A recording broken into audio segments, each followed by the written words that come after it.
Time for the Friday free kick and our friends at Beyond Goals Mentoring, and it means that in the batting order, we stay local and go to Greg Garza after Michael Parkhurst was with us last week talking soccer in Rhode Island and things going on up there where Parky had some really good news to share last week. Greg, welcome back. Thank you for having me. Appreciate it. I know I was only able to speak to Parky for about like 30 seconds yesterday. I was in the airport traveling from Minnesota to Rhode Island. So he's got some special news to share. I believe. I Yeah. believe it's today. And yeah, that's the next stages today, and we'll let everybody know about that. And when he comes back on next week, we'll go into a little bit more detail. But yeah, the next round of financing and all those other kinds of things were cleared. And I think that I have convinced him that SDH should do a remote from the stadium when it's built and they're going to christen the thing and they have their first event. I think I've convinced Parky that we need to do that. That sounds like a great idea. So it'll be fun to catch up, and it's great to see the game grow. And that's another thing I wanted to talk about with you as we get a little later on here about the growth of the game. But first and foremost, we're past AllStar Game and AllStar Week, and it was great to see the younger players with MLS Next Pro and how it is with the game in and of itself. But one of the offshoots of that is the fact that you've got to do a quick turn from a league event, and you've got to get back to focusing on what's going on in the sprint where you either have 9, 10, or 11 matches left. I mean, it seems, it seems like it's cool, but at the same time, it's like, how much of a distraction is that kind of a thing, considering that your focus really has to be on one of the more maddening playoff races that we've seen in quite some time? I think for the guys who are able to experience that, it's a one in a lifetime experience, right? Some of those guys. I mean, I think about it for myself, even though when all went downhill and made me miss a couple of matches within that last run of 2017. But I think it's a privilege to be there for all of those guys. But at the same time, I think even in our shoes, when we were there with Miguel and Mike at the time, was how quickly can we get this over with so we can still go back to what our main focus is. And we always talk about, I mean, what Michael and I talk about with our mentees is just that compartmentalization, right? Trying to understand what is most important and what is something that you can put your pure focus on at that given moment. And I think with the All-Star Game, it is interesting because I'm not sure if all of those guys, their pure and main focus is there while they are there, right? Those guys it's great to see friends. It's great to see guys you haven't played with in a really long time. It's great to put everybody together and create this awesome and special event. But at the same time, you're ready to get back into the grind of things and figure out how you're going to finish the rest of the season at a high level within your own team. How long did it take you to figure out compartmentalizing to make sure that, you're at something cool or you're at something different that's outside of the purview of what you're trying to accomplish? How long did it take you to figure it out, or was it still something that was a process for you even as a pro? I think for me as a pro was more so just creating that routine, that habit. Those rituals are so important within compartmentalization. Understanding what is what and what is needed in the very beginning of even your day allows you to kind of, I always tell kids and I always tell people I was very task list based, right? I was the type of person to where if I had to create a certain amount of tasks throughout my day, I would write them down, or I would, either have them in my head and just understand, okay, I'm checking off the list, or I have that green highlighter that's highlighting things off. And that allowed me to really understand where my focus needs to be at that given time, at that specific time. And I was also the type of person that if at the end of the day, I wasn't able to complete all of those tasks, then I probably wasn't sleeping that night. I was probably the type of person that I would wake up in the middle of the night and think, oh crap, I had to do something. I had to do something. I didn't finish my task list, and I would probably do it. So I think, when you are playing at such a high level, you are very ritual and routine based, much more than I think people realize, right? And they almost become habits. I was so habitual with everything that I did And people know this. It was very superstitious in a way but it allowed me to compartmentalize that focus in each and every given thing that I was doing at that specific time. How regimented? See, now I don't want to call it superstitions because it makes it seem like that. If a black cat crosses your path, you won't get your list done. But how ritualistic are you still to this day, even as an athlete who is no longer playing professionally and has retired? How ritualistic are you still? Not as much, I think the sleeping patterns change, which is one thing that I can look forward to now. You can have days to where you can just, do absolutely nothing, and I can have days. I mean, and now I know that you and I share a passion of writing, right? I can have a day to where I can go to the coffee shop and just jot down thoughts and jot down things that are meaningful to me. I love poetry, so I can do that as well.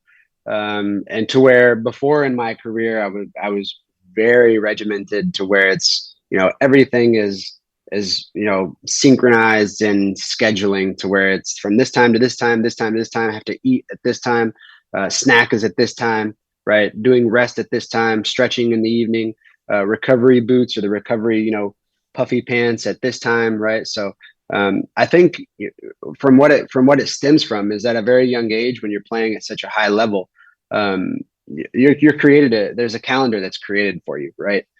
Whether it's the administrator creating it for you. I remember just being in the youth national team at a very young age and having that calendar created for ourselves of just, the the the timelines of each and everything that you were doing, and it was all day every day. And I think, as a professional, you live that professionalism within you, right? That ability of having that professionalism really makes things easier as I got older. And I think for most pros, it probably stems from that young age of having that calendar built out for you. Wait a second. Recovery puffy pants? Yeah, have you never seen those? No. Oh man, they're amazing. Yeah, they are a bit on the high end of expensive, but they are they are golden. Those things are amazing. Okay. All right. And Yeah. so let's get into the creative outlets, I guess. Considering that you mentioned poetry and reading and writing and things like that, it's difficult to squeeze in those kinds of things within your rituals. But I think at the same time, I think it's safe to say that having those creative outlets that don't necessarily have to do with who you are, where you can kind of take that left turn or, take that right turn and do something else and be someone else, probably helps you when it comes to at least sanity, if not to give you that outlet during the day, knowing that your rituals get you from point A to point B. If you can take an off ramp occasionally, I would think that that would help too. Most definitely. I think that's now not playing anymore and being retired of doing something at a professional and high level for such a very long time. Um, I think I probably didn't do that enough when I played, right? And Parky and I always speak about the 24/7 mindset, 24/7 athlete mindset, and it is that pyramid or that iceberg of understanding everything that comes below, right? You're at the top of your game, but at the same time, there's so many uh, external factors and things that you are doing even internally to really keep you at that level. And now, sometimes it doesn't allow you to really, like you say, make that left turn or kind of sway away from certain things at time because your mindset is so determined or dedicated or committed to what you are doing and what your craft is every single day. And it's every single day and it's all day.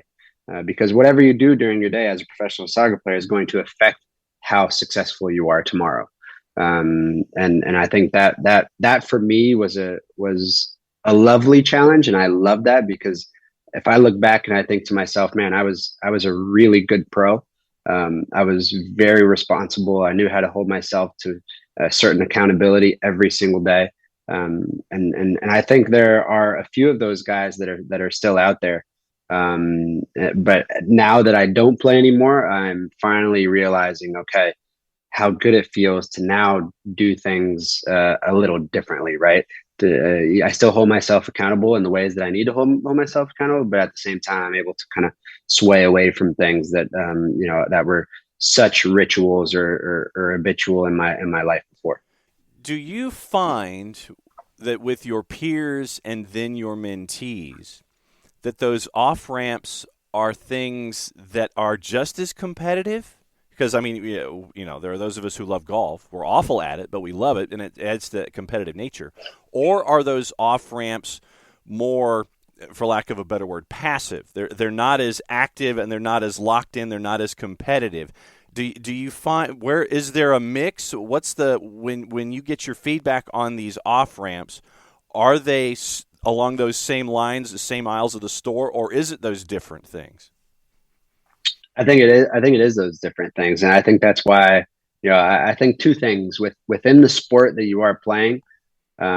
Michael really uses this phrase very well, and he always says limitations breed creativity. And when you are limited to a certain amount of things, that does breed that certain type of creativity within. I think about golfers, being able to use a certain amount of clubs one day and not having the ability to use all of their I think there are 12 clubs in total, right? Yeah, yeah. But that makes them creative. That makes them try and understand and use their creativity to play a good game with the clubs that they are limited to that day. But at the same time, I think it is so important to have an outlet, like you said, when you are playing something that you love, or when you are doing something that you love, to get your mind away from that, right? And writing for me was definitely that while I was playing. So I think in game, you have to find that creativity has to be there. Outside of it, yes, there has to be an outlet that does keep your sanity, level, that balance always level. And for me, writing was that. And sense to whether it was dealing with adversity or whether it was dealing with certain moments that I was going on within my life or within my career, it allowed me not to think so much about what the game was creating, or that anxiety or that pressure, and it really compartmentalized my focus towards something that was more meaningful to me at that moment. When you talk to mentees, what kinds of creative outlets are you discovering from them, or are they afraid, and I'll use that word, are they afraid to say what those outlets are because it's an off-ramp? Because there's always that notion of, I'm an athlete, therefore I have to continue to do athletic things as these outlets. There's an external expectation, I guess, where if you're an athlete, you're supposed to do athletic things as your outlet, when a lot of times folks want to do more introverted things. They want to do more things that are self-controlled, where you're not doing things where other folks see. You with writing is the example. Me with writing as an example. Those are internal things. They're not external competitive things. Are you finding with mentees that they're discussing those internal things? Are they prideful of what those things are? If it's not something athletic, are you having these conversations? Do they exist even? Most definitely. I always like to say, to each of their own, right? Every kid is different. Every kid is different in the way that they deal with the certain amount of pressure or anxiety or whatever they're going through, or their frustrations within the game, right? Because Mike and I always talk about just the mental aspect of understanding how much pressure you can be going through to hold yourself accountable at such a high level, right? I think about when I played, and I used to play, and I used to always pick at my thumbs to where sometimes they would just absolutely drip bleed. I don't do that as much anymore, but I think something is still there to where it still creates that pressure upon myself. And it's, I think writing was a great escape for me during that time. Whereas when I talk to kids, I'll give an example of a kid that I spoke to 2 days ago. He plays for the Real Monarchs in Real Salt Lake. He's 15 years old, a very talented player, and he writes music. And his passion is music, and he wants to make music. And that's just a great example. Whereas another boy that I might speak to, who's also playing out of a high level, and he's out of Portland, he goes hiking, right? And so I think it's also environmental of where you are. Because I think about Portland and I think about the beauty that's around that kid, and it's like, what a great outlet to have, to go look at something so beautiful, or to go look at the woods, or have something that kind of gets your mind away from all that pressure that you do have on yourself. And when you're trying to hold yourself to a certain amount of accountability and responsibility at a very high level, and you have that pressure and weight on your shoulders, can you allow yourself to find that outlet and feel, I guess you could say, a little normalized, rather than keeping yourself in this very tight bubble, of a very top elite high level. Because I think at the same time, for younger athletes, and for those of us of a certain vintage too, the fact that we can be reminded about the reset, the fact that we can be reminded about centering ourselves and reminding us what's important, while yes, what we do as a job is important, the fact that there are other things that we can do to help reset ourselves and help center ourselves, so it doesn't turn into this completely overweight obsession of trying to perform. I think that resetting and centering are just as important, and the younger that you learn that, the earlier you learn that, I would think that helps. Most definitely. I always tell people and I always say, when my youngest turns 18, I'm moving back to Lisbon, Portugal, and I am living there for the rest of my life. And I don't care if it's a studio or a one-bedroom apartment right downtown, smack in the city center of Lisbon. But I think that's where I really learned. I always tell people that's where I grew up very fast, and I matured very quickly just by leaving home so at such a young age. But when I made that transition at 16 to Lisbon, I just remember going downstairs from my apartment building, sitting down in the very first floor, because every very first floor of every apartment building has a little cafe, getting a pastry right before training, or getting a little espresso right before training, and reading the 3 soccer newspapers, right, of just pure soccer. And there's 12 to 16 pages of every newspaper, of just pure soccer and the news. And I would just people watch. And that for me was like liberating, right? It was putting me in a place to where I didn't have to think about anything else. And it was like going to a coffee shop here in the States, but it's just a different mindset there, right? You have to drive to Starbucks here. I have to drive to a coffee shop here, and everybody's on their computer. Everybody's working, everybody's on a Zoom video, everybody's on, whatever it might be. And there it was just a different reality of, it was a moment to reset myself every single morning before I went to work. And it was reading soccer newspapers and kind of diving into getting to know what everything was going on, drinking my little espresso and having a pastry to reset myself at the beginning of every day. And that was my escape. And I tell people, that was the type of person I was outside of the field, right? I had that warrior mentality, which we still need to talk about maybe next time. But I had that warrior mentality on the field, but off the field, it was just that mellow type personality, to where as long as I had that escape of kind of putting myself and feeling, that freedom, that to me was pure freedom at that age. And it kind of stuck with me the rest of my life. So definitely, we'll get into warrior mentality next time that you're up with us. I even wrote it down. Do mentees understand the idea of the reset? Are they understanding that idea earlier than we did generationally? Are they getting that notion sooner than we did, or is it still something that has to be encouraged with them? I think in today's world, helping them find that reset is so important. And it's actually great with the book I'm reading right now called Range by David Epstein. And it is understanding the word of specialization within kids at a very young age, or helping them find their specialization with the likes of doing other things as well. And I personally believe that in today's world, whether it is us as parents or whether it is us as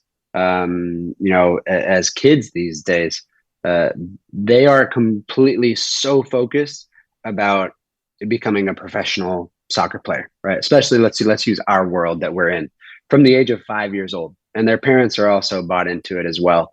And sometimes it's almost to where when we mentor a lot of these kids, it is telling them to find a reset, to find an escape, to find something that allows them to kind of just completely forget about the sport of soccer, and have something that makes them also equally happy or even happier.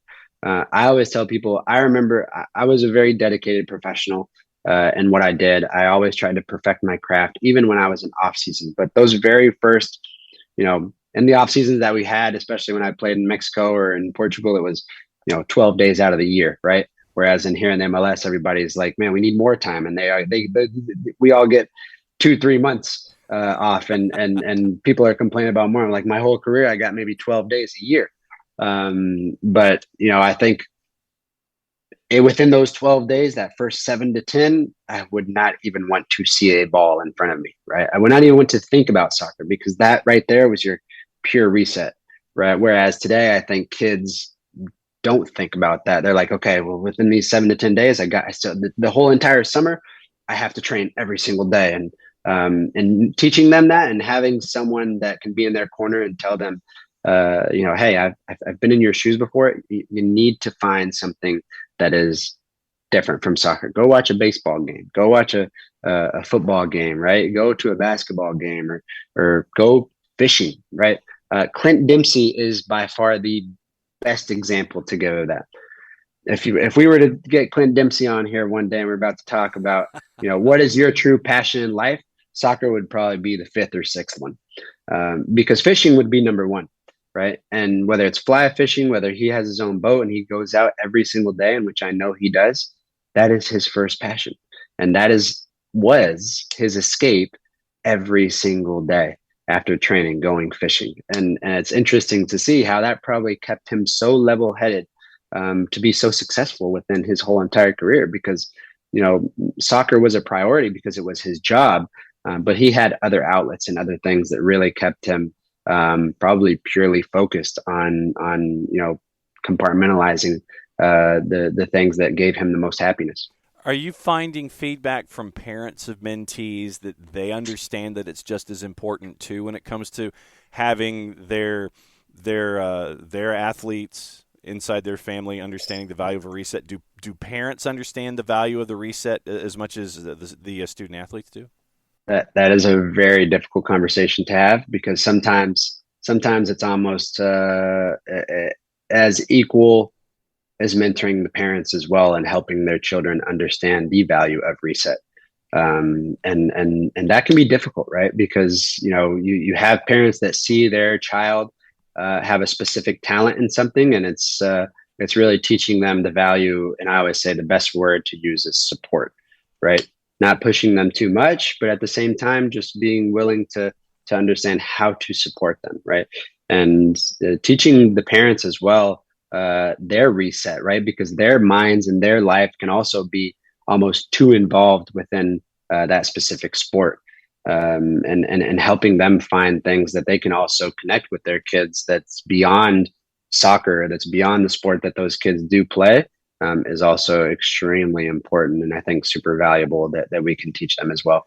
Now that we've had another conversation for another half hour, I've got two more topics for the next time that we show back up. It's warrior mentality and mentoring parents. So this there you go. But this is what happens when we have these conversations. I think that what it does, when you open up a door, then you go down a path, and all of a sudden, okay, there's a door that I didn't anticipate we would open, but it's just as important a topic. And I think that having these instances to do this, where we can open all of these different doors, it's part and parcel to why we get to have these conversations every week with you and Parky at Beyond Goals, because I think that unless it's something that is talked about, you open a door, then odds are you won't have the opportunity to address something that could be important for somebody down the line. And it's great to have these kind of conversations with you every single week.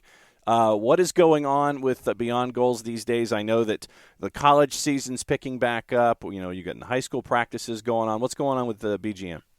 Yeah, everything's going great. It's been getting kids back into the mindset of the start of the season is wonderful, to kind of understand what their reset was during the summer, and now getting them compartmentalizing that focus back into what the season is about to bring and what's upcoming for them. So it's been interesting to see the mindset and thoughts. And I think one thing that's very fun to for me is just to understand the maturity level of each and every kid that has the opportunity to show their talent in specific ways. And I feel like the maturity level these days is just getting, the percentage rate of the maturity level is getting higher.